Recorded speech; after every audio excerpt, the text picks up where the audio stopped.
Live from Quezon City, Philippines. Your news, current affairs, and public service channel. Margo TV Philippines. Live.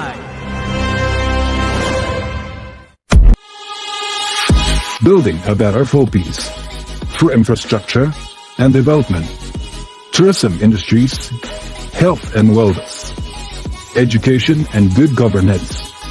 Build Better More, BBM, in cooperation with contractors, Region Eagle, Club at mga kuya ng bayan. At RLTV Entertainment Production. Build Better More, BBM.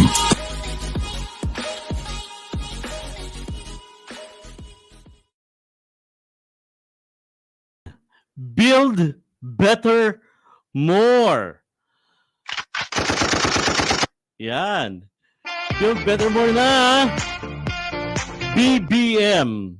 BBM. Ayan. It's Build Better More.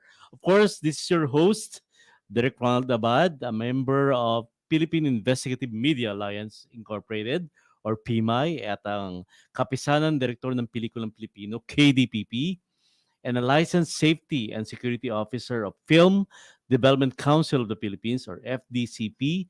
And of course, before we start, I would like to greet Contractors Region Eagle Club at mga kuya ng bayan, sila Kuya Gob Kali, ayan, Kuya Eric Bibar, Kuya Angelo, of course sila Kuya Norby, and of course si Kuya June Fronda of GMA7. They are tuning in actually.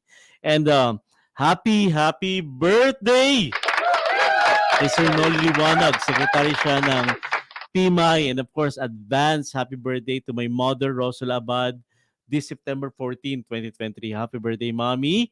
And of course, regards to my very hardworking wife. Ayan. Hindi na kami halos nagkikita nito. Nasa UP Diliman siya right now. UP Los Baños yata siya right now. Okay? And of course, regards to Miss Ella Eklund. Ayan.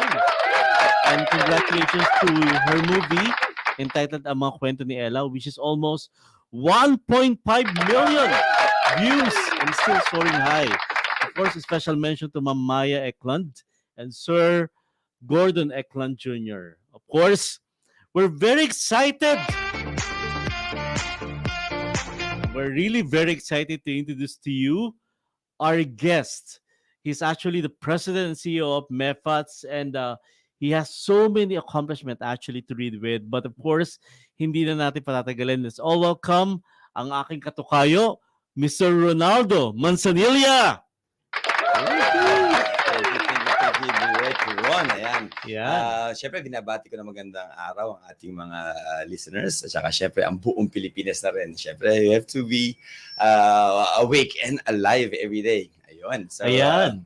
Welcome to Build Better More. Ayan. BBM. Salamat. Actually, part of the program actually is the tourism. And we know for the fact that, we're actually very affected with the tourism in terms of the pandemic. Can you tell us about your experiences before we start? Can you tell us about your background first? Sige, Yeah. sure, direct. Sa mga nakikinig po, of course, let me introduce myself to you. Ako po si Ron Manzanilla nga. At isa akong flight attendant before. So, nag-start yung flying career ko in 2001. Ayan. So, although malayo yung course na tinapos ko, I took up civil engineering in Mapua. Iba talaga yung calling ko. Hindi talaga yun yung, yung buhay ko. Yun, nandun lang ako sa construction site. Gagawa ng plano. Iuwi yung trabaho sa bahay. That's not me. So, kagaya ng mga nakikinig natin, I'm sure yung mga interested sa tourism or kayong mga tourism students dyan, mahilig ako sa tao. I like to learn about other people's culture. So, sinubukan ko mag-top sa kabilang field, sa ibang field. And I ended up being a flight attendant nga of Cebu Pacific Air. So, my flying experience started there in 2001. And for 2 years, I flew with them. Masaya yung buhay sa airline sa Pilipinas. However, sabi ko, kailangan magbago ako ng airline since I think mas maganda yung opportunities abroad when you're talking about money, ha? Ayun, pero yung culture dito, syempre, mas. So, I tried my luck with with Qatar Airways this time in 2003. So, I joined their airline, I got promoted, eventually, naging cabin senior or yung supervisor doon. And, yun nga, eventually, in 2009, I believe, naging cabin services director ako. That is the highest position any flight attendant can be. Wow! I was the director from that year until 2018 when I finally clipped my wings at umuwi na nga ako dito and I put up my own school. At eto na nga, ako sa harapan ninyo lahat. Wow! What an achievement, no? Anyway, we actually, my daughter is a graduate of an FA as well in PUP and nasa Qatar Airways din siya ngayon. Wow. But during pandemic, it was a really difficult year for us. So what's the difference now? I mean, from pandemic time, naapektuhan ba kayo? I mean, can you tell us about it? Sure. Actually, yung pag-uwi ko sa Pilipinas, kami talaga yung sumalo sa epekto ng pandemya. Di ba? So, as you know, I put up an aviation school. So, yung 3 pillars na dala-dala ng eskwelahan, di ba? Yung education, yung tourism, tsaka syempre yung aviation. Yung 3 pillars na to ang tinamaan ng husto nung pandemic. So, nakita ko kung paano nagkakagulo yung mga estudyante before na mag-visit sa school namin, kung paano sila nagpaplano ng mga tours nila doon. That peak of number of students na interested sa aviation, bigla, syempre, nag-zero. As we all know it, sino nga ba ang gustong lumabas? At sino nga ba ang papayagang lumabas during the pandemic time? I have a question. Yes, sir. You're the president CEO of MEFATS. Do you also do, during pandemic time, nakaano ba kayo?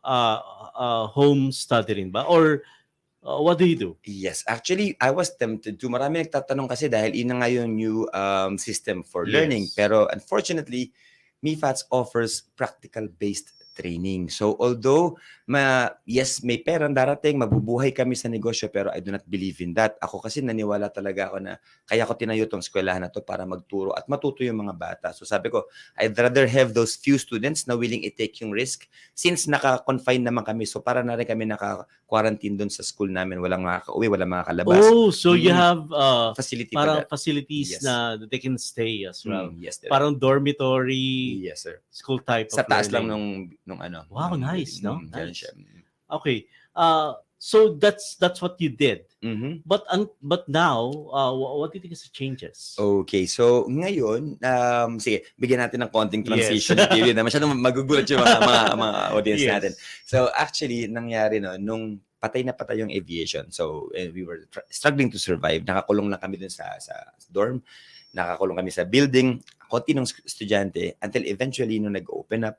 Dati nag-offer pa nga kami ng free transportation para lang sila dalhin sa amin. Diba? Talaga we're losing much during that time. Pero ngayon, nakakagulat dahil kasabay nung mga pag-open up nung mga schools para payagan na ulit mag-OJT yung mga bata nila, yung mga estudyante nila, kasabay din nag-rehire yung mga airlines. So ang dami ng mga airlines ngayon na nagdadagdag ng flights, dami ng airlines na nag-reopen, and of course, they are calling back their people to make sure na buhay na ulit yung aviation. And that's what's happening now. Ayan. So, doble-doble pa nga compared dun sa pangalan nito, nung pre-pandemic period.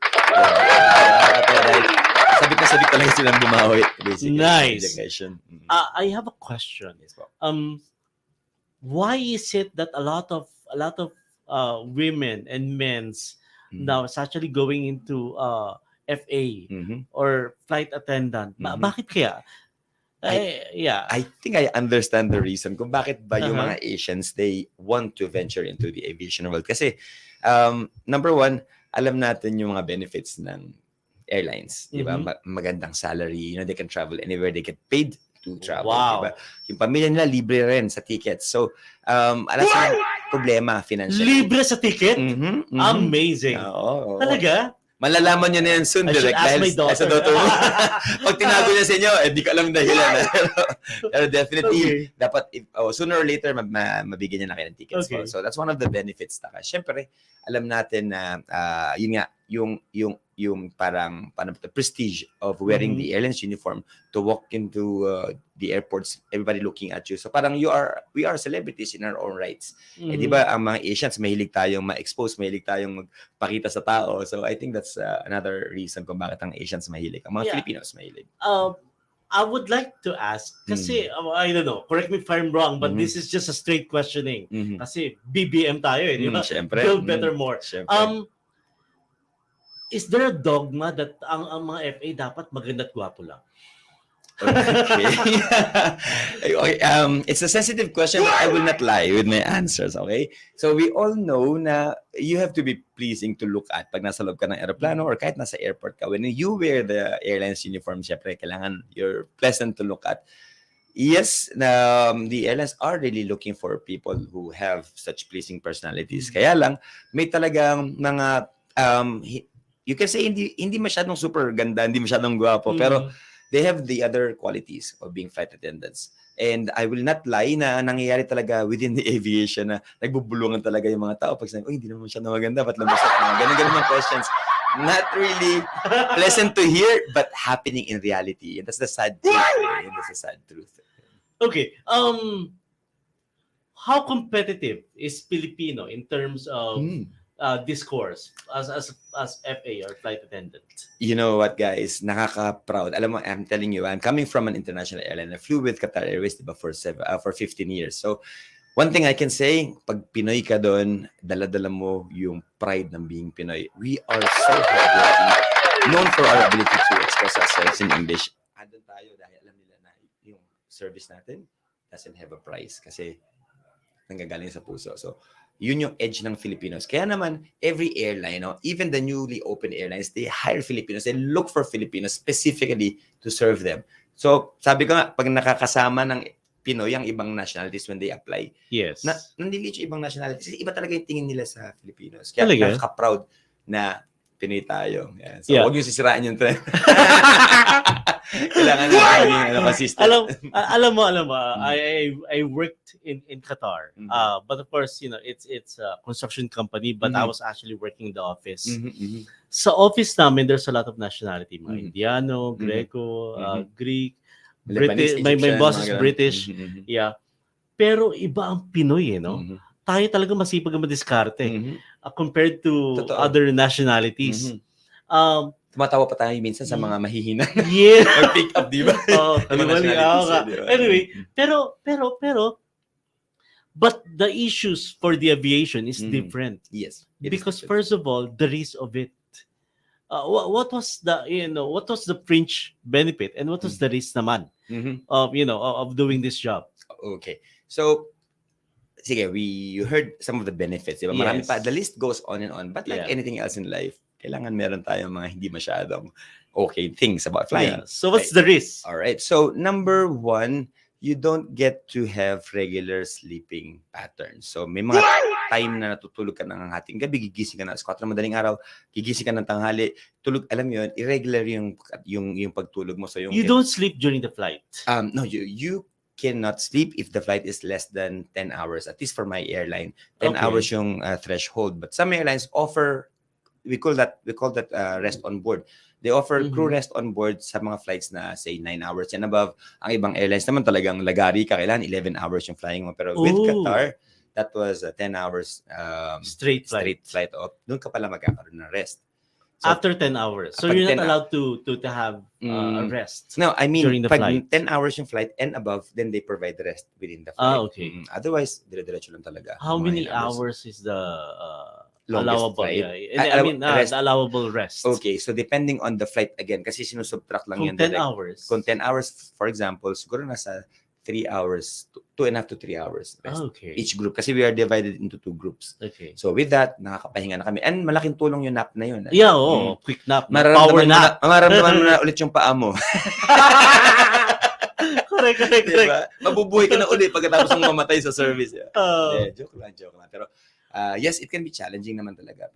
But it's paying. I don't know. But I find it more of a prestige to be an FA rather than a work. Or Or magkaiba? Because I don't know what's the okay. really work of Direct, you a can flight use the attendant. term lifestyle. Lifestyle, oo. Being a flight attendant is a lifestyle. So as we know, lifestyle, maraming aspects yan because it covers your personality, your character, di ba? So when you are a flight attendant, you bring with you, syempre, the confidence, the look, you know, the way you talk, the way you communicate, dala mo lahat yan. But at the same time, dala mo rin yung, you know how difficult the training was. Yung 7 weeks na training namin prior to flying, that is deadly.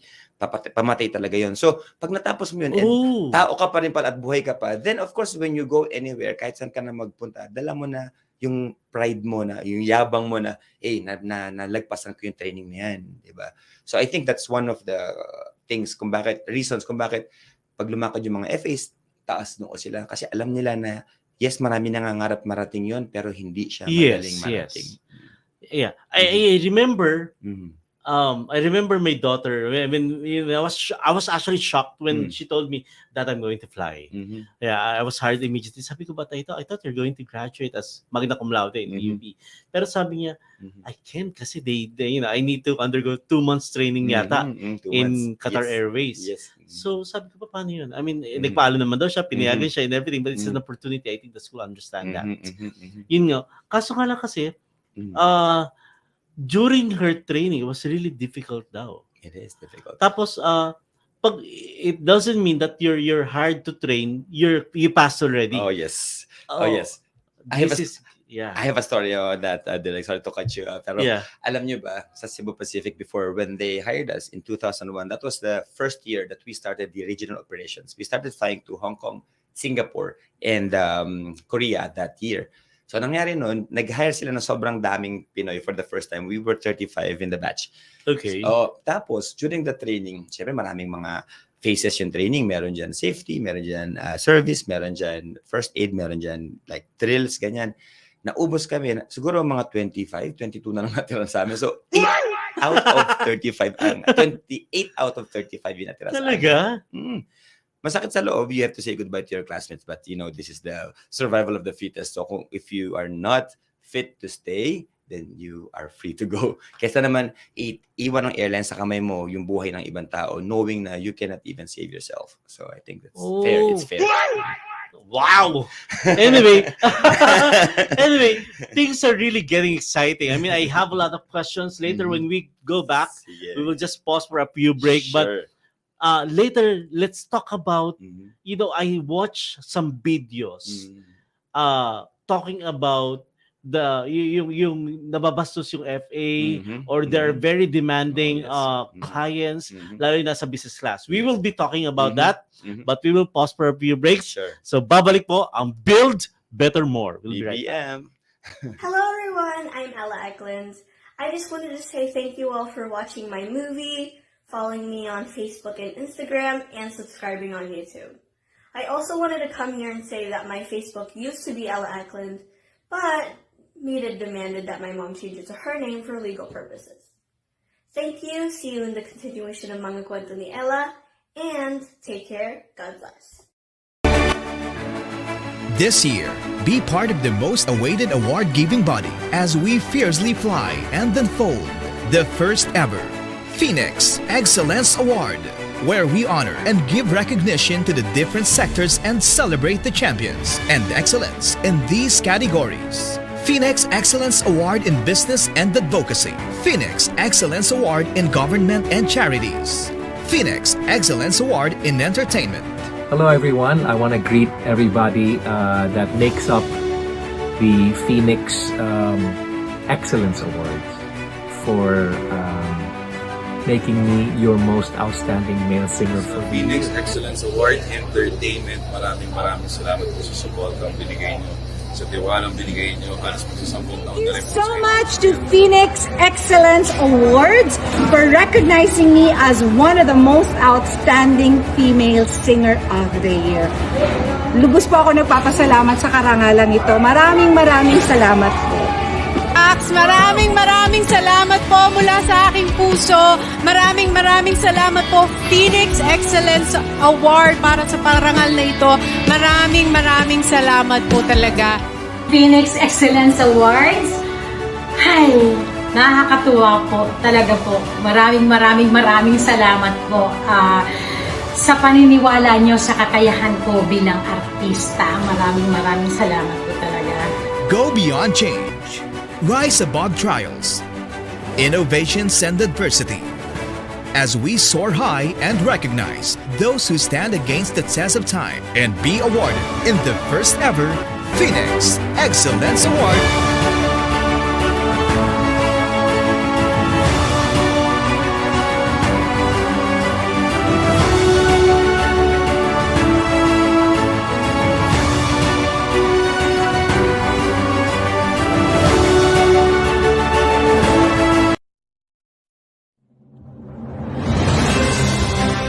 Live from Quezon City, Philippines. Your news, current affairs, and public service channel, Margo TV Philippines. Live. Building a better Philippines through infrastructure and development, tourism industries, health and wellness, education and good governance.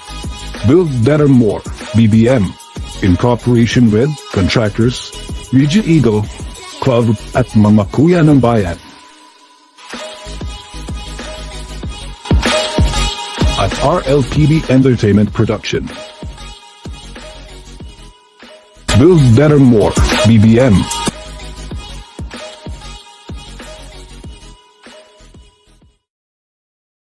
Okay, we're back. Build better more, BBM. Again, this is your host, Direct Ronald Abad, a member of Philippine Investigative Media Alliance Incorporated at kapisanan director ng Pelikulang Pilipino, and of course, a licensed Safety and Security Officer of Film Development Council of the Philippines, or FDCP. And of course, this is in partnership with Contractors Region, Eagle at mga kuya ng bayan. Ayan. Again, I would like to greet happy birthday, Sir Noli Liwanag, and of course, to my mom, Rosula Abad. Happy birthday, Mom. Ayan. Yeah, and things are really getting excited, Sir Ronaldo, yeah. How do you want me to call you? Call me Ron, please. Ron, yeah. Sir Ron, before we pause for a break, actually, nagkakwentuhan kami ni Sir Ron. Nabitin nga eh. And, grabe! What? Grabe, because we're talking about the life of the FA. Hindi pala siya madali. And of course, the challenges that you face, because of course you're dealing with different kind of culture and people, and plus they have probably they're busy person, they're businessman and everything. But yung nabitin natin question, what was the worst experience that you've had para sa as a flight attendant? Sige. So, kanya nga sabi ko kay Direct, ladies and gentlemen, sabi ko sa kanya, kung istorya lang yung pag-uusapan ko, experience, medyo marami-rami na akong sa bulsa ko, marami akong baon yan. Pero if you're talking about one of the worst, I think yung time na, alam niyo, pag hindi ka talaga gusto ng tao, no matter how good your heart is, how pure your intentions are, how big your smile is, they will always find ways, wrong things about you. Di ba? Ganun yung nangyari sa isang pasahero na to. From the beginning, siguro ayaw lang talaga niya hilat siya ng mukha ko or what.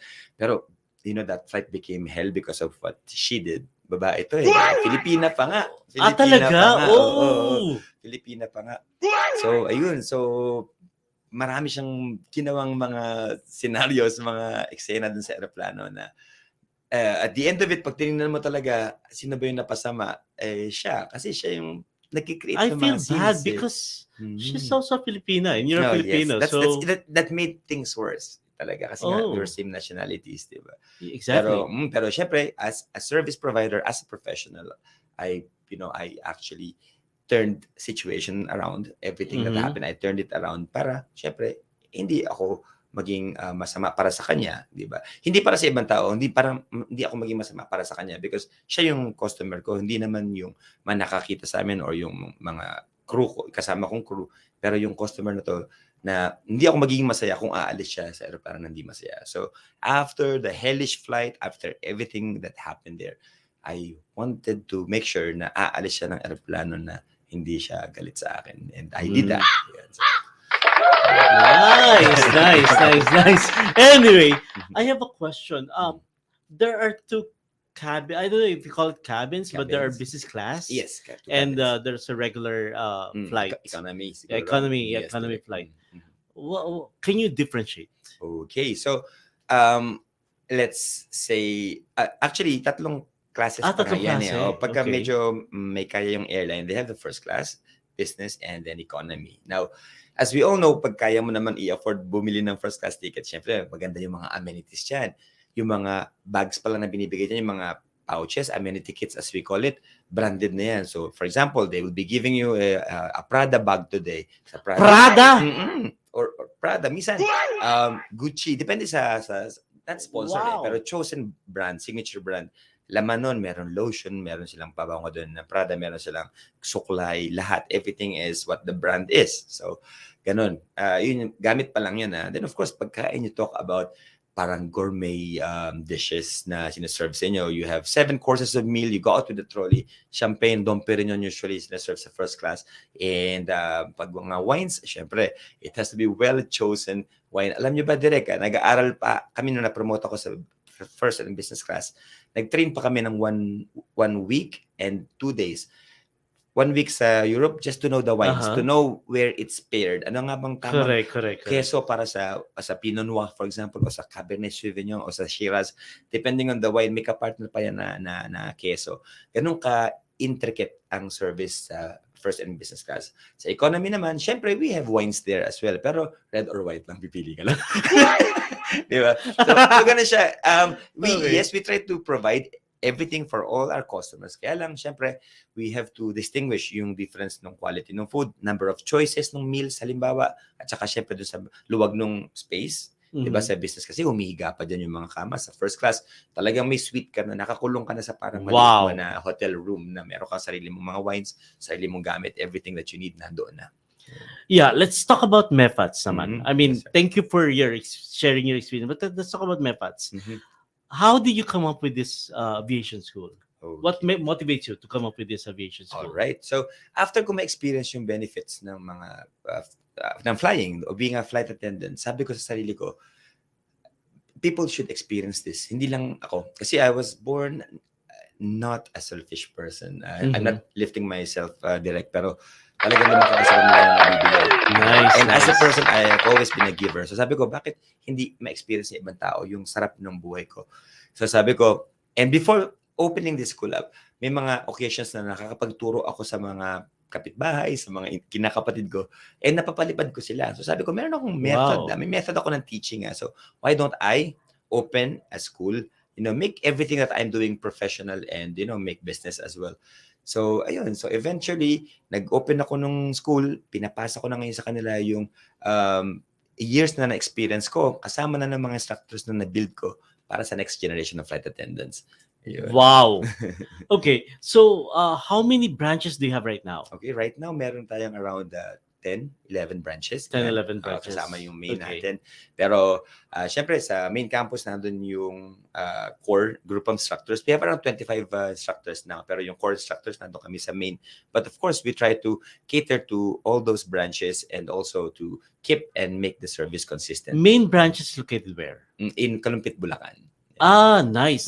But we have dormitories that, assist and help the people who are coming from far provinces. Para meron silang bahay doon. I think we have a video to show. Probably we'll are we ready for the video? Yeah, we'll show the video perhaps for them to have a much bigger, vision of what MEFATS is. Let's play the video. Let's watch.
Wow!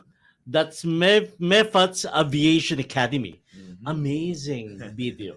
Okay, so aside from Sir Ron, the president and CEO of MEFATS, we have here Mr. Ian Jasper Gutierrez, the branch operations manager in Bulacan, right? Yes, po, So yes, let's yes. give him a round of applause. Yan.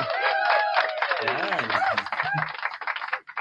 Anyway, we're talking about Ian. We're talking about MEFATS. So can you aside from the video that we've watched, what are other things that the student would expect in enrolling at MEFATS? So first of all, I want to greet all the viewers and listeners of Margo TV Live.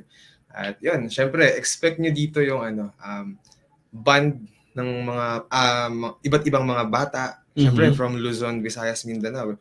Lahat yun, pumupunta sila sa school namin just to experience this kind of training.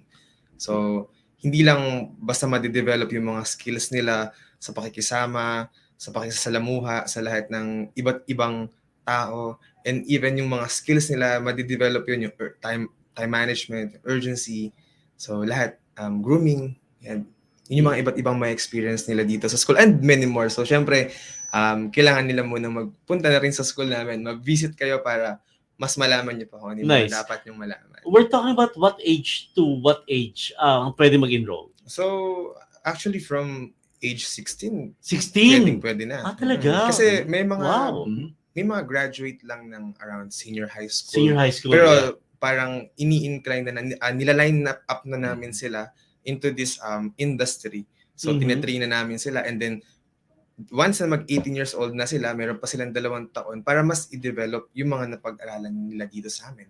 Yeah, I have a question, Sir Ron. Yes. At a very young age, 16, pwede mag-enroll. Pero, di ba usually 4-year course ang tourism, or what was your in MEFATS? How is it? Okay. Yes, we can train them at 16. Kasi 16, you already know your direction, diba? Where you want to go. So you know what you like, you know what you will pursue. So it's a good age to do it. And if you remember, in the previous curriculum that we had when we had the normal high school, 16 is the graduating year. So you are venturing into college, say, diba? Now, legality-wise, in the Philippines, we need to be 18 to get hired. True. To get hired, you need to wait for 2 more years. So after training, say you got trained when you were 16, you need 2 years to develop yourself, practice what you learned in that.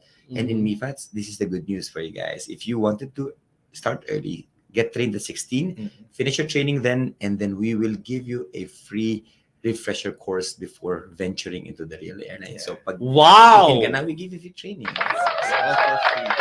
Kasi gusto na namin pagsayanin ng bata yung passion. Kasi sometimes you are so passionate when you're 16, then 2 years will come, you know, things might happen in your life na matanggal yung connection, yung passion. No, don't. Kung gusto niyo nang mag-aral ngayon 16, go do it. Huwag na kayo maghintay kasi marami nangyayari. At saka, ang mga naghihintay, maraming, paano ba to? Hindi niya nakukuha usually yung gusto niya. Kasi nga, hintay siya na hintay. Procrastination is the killer of success. So yes, and you're able to help your parents. Di ba, in your family at a very young age. Yes. Di ba? Professionally. At nakakalipat ka sa iba't ibang airlines. I mean, wow, you tend to go to different places pala. Isa sa mga regrets ko ngayon, kung alam ko lang na pwede palang mag-crew kahit hindi ka graduate ng college, sana kinuha ko na siya kagad. Wow. Diba? Sayang yung years. Karamihan kasi yun ang iniisip nila, you need to take this course or may specific course to take para maging isang flight attendant. Pero imagine, kahit na senior high school graduate, pwede na. Nice, yes, nice. Especially pag mga international airlines, they're just looking for high school graduate and at least 18 to 21. Yun yung parang mga minimum age requirement ng iba. Sa ibang airlines, sa ibang good thing about the Philippines, wala tayong age limit. Talaga? Dahil kay President Duterte, meron tayong law that removed the discrimination for age. So tinanggal na yung limit. I saw the video and it was very comprehensive. Yes. Can you tell us the advantage of enrolling in MEFATS compared to other, aviation school? Yeah. Okay. Alright, okay. Alright, so yes, Ian knows exactly what he's talking about. Pero I have a faster mouth, I say. To save airtime, I'll be talking. Pero I'm sure he'll agree. Anyways, in MEFATS, okay, one thing that I'm so confident about is the number of experience of the instructors. I am really strict with hiring instructors. I do not hire anyone who has not flown and became supervisor of their respective airlines. 10 years ang minimum requirements ko supervisor. So talagang kita mo ako lumipad ako ng 17 years. Another instructor have flown for like 18 or 19 years. The current instructor that we have now has flown for 20 something years. So Direk, I believe in experience being the best teacher. I believe in that. So sabi ko, ano tuturo sa'yo kung lumipad lang itong bata ng 3 or 5 years, i-hire na ng isang school. So for me, yun ang pinaka-proud part ko about being of MEFATS. Nice. And how long would it take? The curriculum, how long does it take? 5 weeks. Ian. 5 weeks Yes, lang? yes po. That's just around 1 month. 1 month and a week. Mm-hmm. And that's very comprehensive. After that, you can, you're professionally, you can do it professionally. I mean, you can be hired. The good thing about MEFATS as well is actually our linkage. So after training with us, yung mga bata, trabaho agad yan magkatapos. So, Talaga? Yun yung good thing about us. Kasi ako, alam ko yung nangyari sa kanila. Kung after that, they still don't know what to do, kung saan sila mag-a-apply. So parang nawala rin yung sayang din yung training nila sa amin. So ang inasikaso ko talaga yung linkage nila. So we are proud partners with that. So you help them employed, you help them to be employed as well? We have a nice, job assistance after the training. Wow! Napakalamulit yan. Amazing! Kasi iba hindi. I mean, especially bahala with bahala ka. Give us your money. We'll train you as per agreed terms. Kasi nga walang puso. Hindi, but we want to, we're not here for the money. Kung sabi ko sa'yo direct, kung pera yung habol ko. During the pandemic where the online thing is happening, although alam ko na hindi pwede yun because we are practical-based training, ginanap ko na opportunity just because the kids are willing to pay. Pero are they gonna learn anything? Diba, dalhin nila yung pangalan ng MEFATS, pero natutunan ba kayo? Wala. So I said, no, I have to wait until everything is okay and then face-to-face tayo. Wow! Awesome! Galing! Anyway, I that was nice. Kasi from school to employment. Yes. No? Yes. Wow! Amazing. What was the oldest student that you've had? Miss Nezzy. So around 56. Sir, 56. What?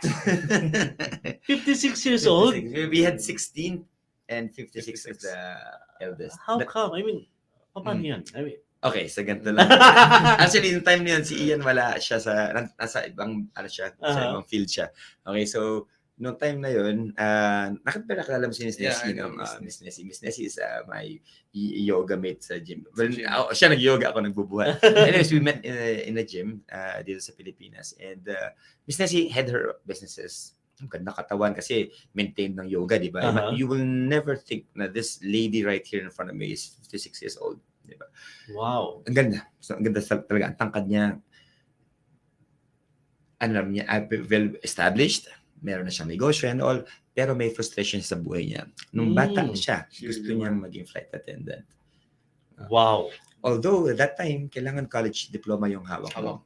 Hindi siya nakakompleto. Okay?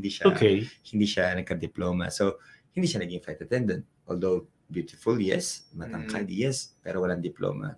So, sabi niya, sarili niya, isang araw, makapag-train din ako ng isang bagay na hindi ko nagkaroon. So, although she had no intentions of really working as a flight attendant, pero yung fulfillment of her long due na dream, yun yung ginawa niya.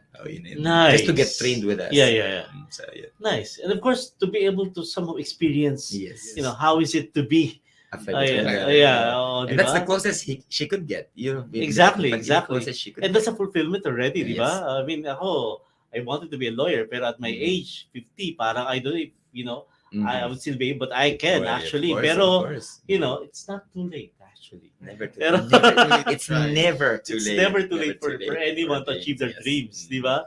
Okay, now talking about MEFATS, so how would they enroll in your school? Can you tell them already? I mean, may mga nagtatanong na rito, how can we enroll in MEFATS? So, can you tell them already, Ian?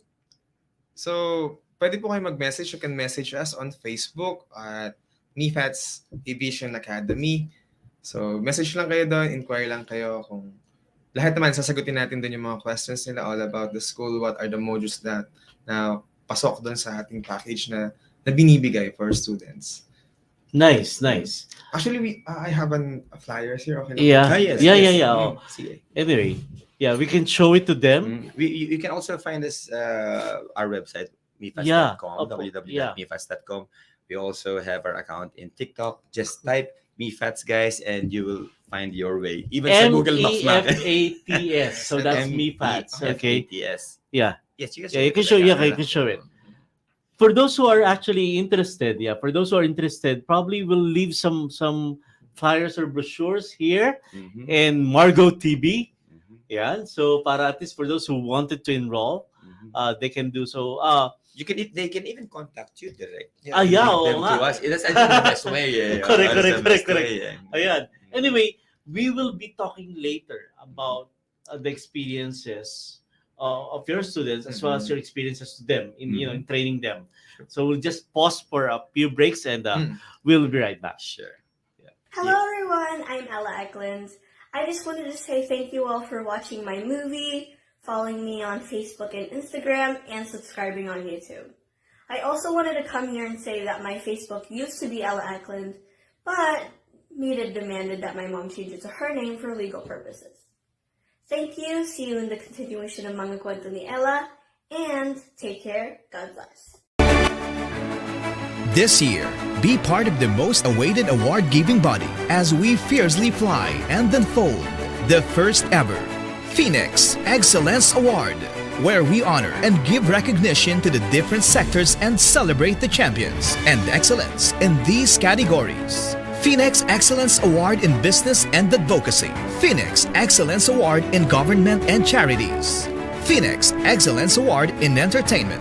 Hello everyone, I want to greet everybody that makes up the Phoenix Excellence Awards for making me your most outstanding male singer for the Phoenix year. Excellence Award Entertainment. Maraming salamat po sa support ang binigay nyo, sa tiwalang binigay nyo, halos po sa 10 taon na rin po. So much to Phoenix Excellence Awards for recognizing me as one of the most outstanding female singer of the year. Lubos po ako nagpapasalamat sa karangalan ito. Maraming salamat po. Maraming salamat po mula sa aking puso. Maraming salamat po Phoenix Excellence Award para sa parangal na ito. Maraming salamat po talaga. Phoenix Excellence Awards. Ay, nakakatuwa po. Talaga po. Maraming salamat po sa paniniwala nyo sa kakayahan ko bilang artista. Maraming salamat po talaga. Go beyond change. Rise above trials, innovations and adversity. As we soar high and recognize those who stand against the test of time and be awarded in the first ever Phoenix Excellence Award.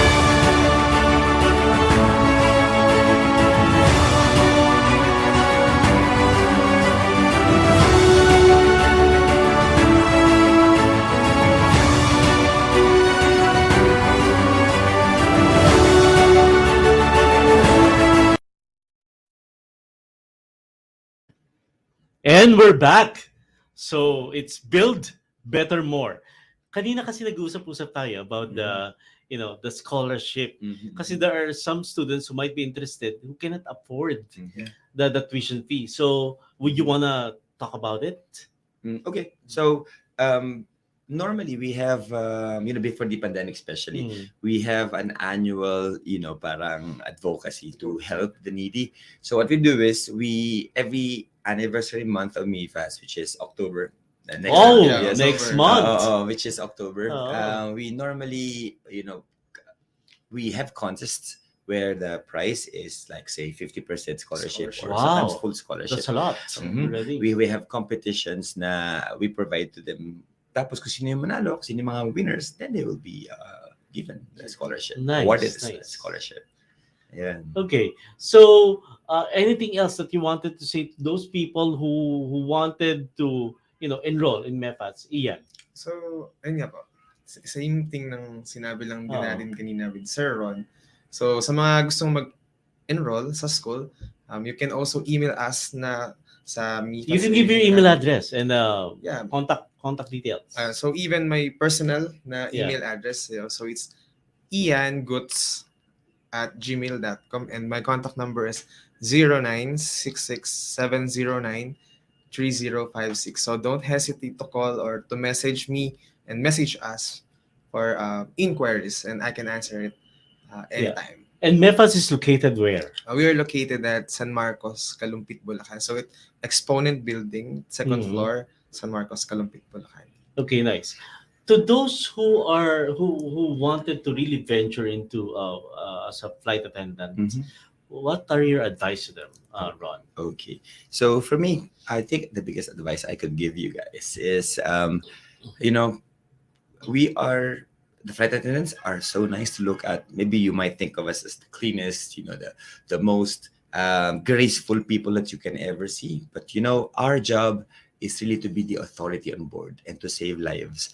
So if you think that you are more concerned about how clean your clothes are, on how graceful you walk, then you might want to think about it. Kasi pag pinili mo yung field na to, kailangan willing ka mag-alay ng dedikasyon mo, puso, at pag-asikaso at pag-aaruga sa mga pasahero mo. Hindi ka lang nandun para magandang tingnan, nandun ka para magbigay ng kabutihan.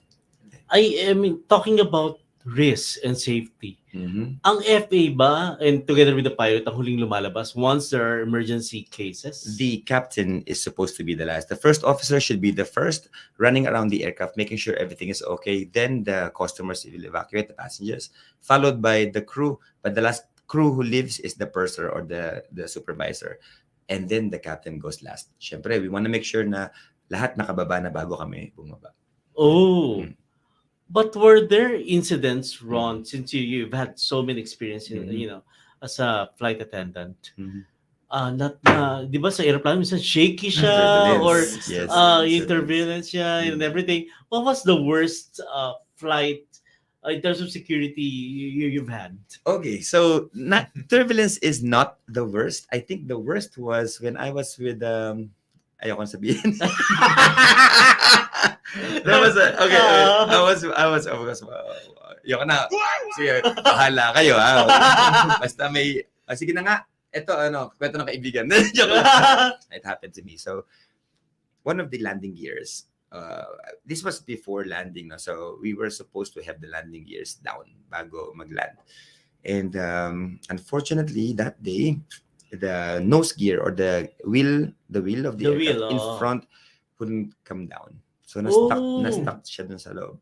So of course, we cannot land that way, di ba? Siyempre, sasadsad yung aeroplano. So, the captain, the first officer, they tried second time, third time, it failed.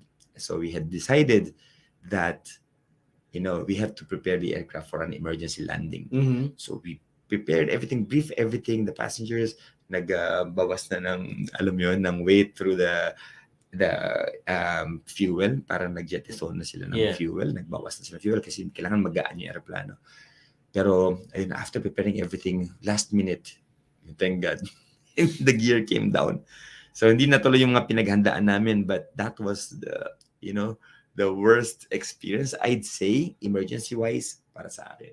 Yung almost crash landing, almost crash landing. Oh. But it's not crash. Ang term na crash, it means we are landing on land.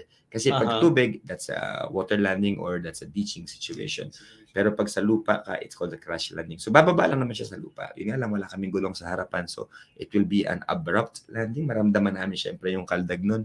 Pero that was my worst experience.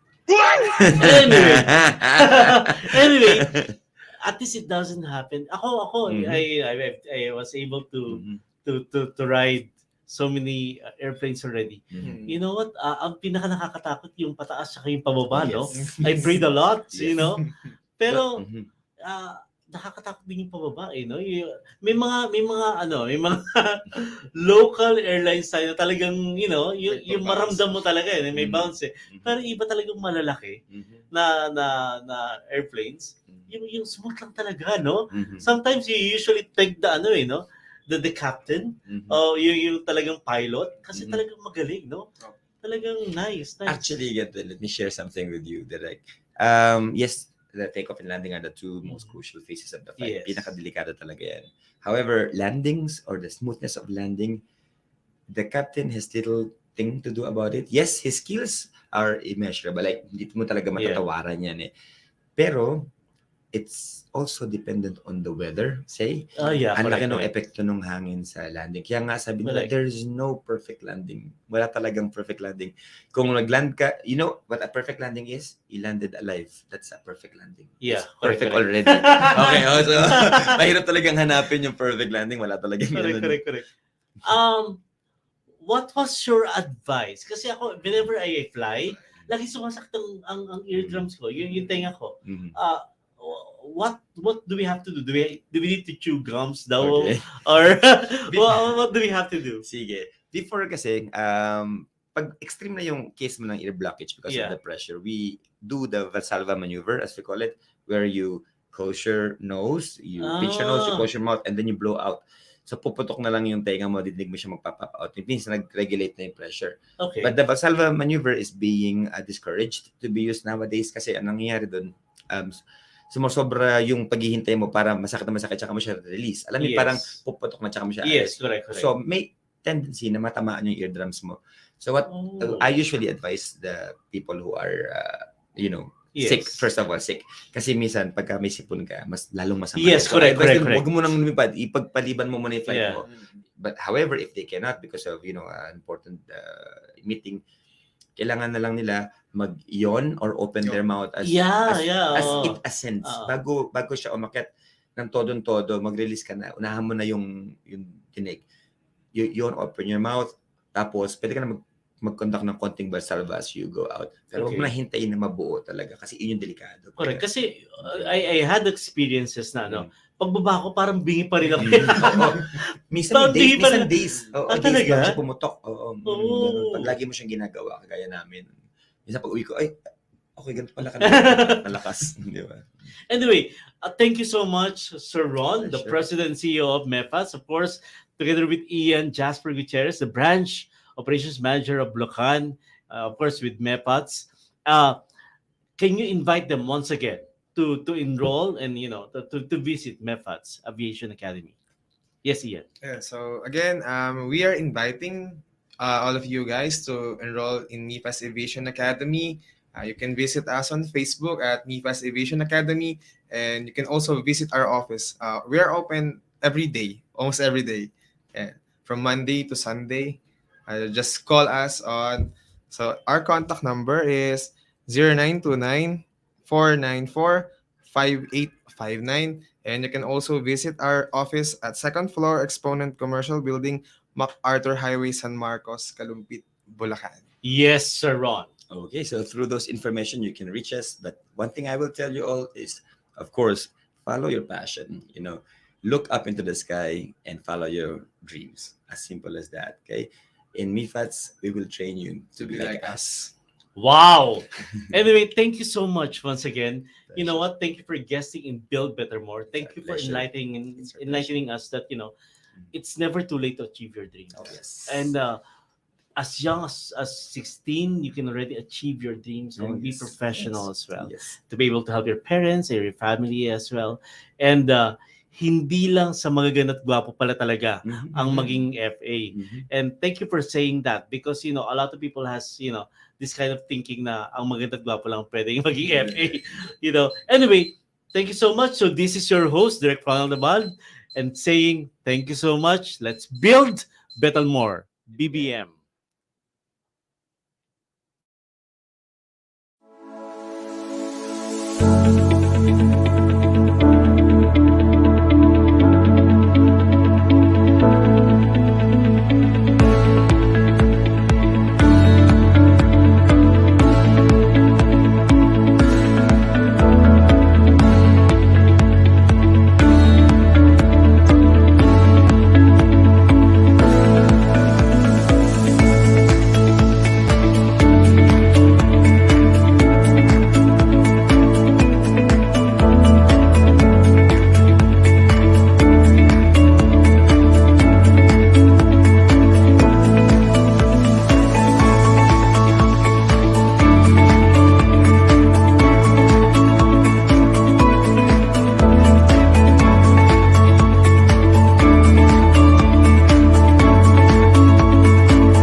This year, be part of the most awaited award-giving body as we fiercely fly and unfold the first ever Phoenix Excellence Award, where we honor and give recognition to the different sectors and celebrate the champions and excellence in these categories. Phoenix Excellence Award in Business and Advocacy.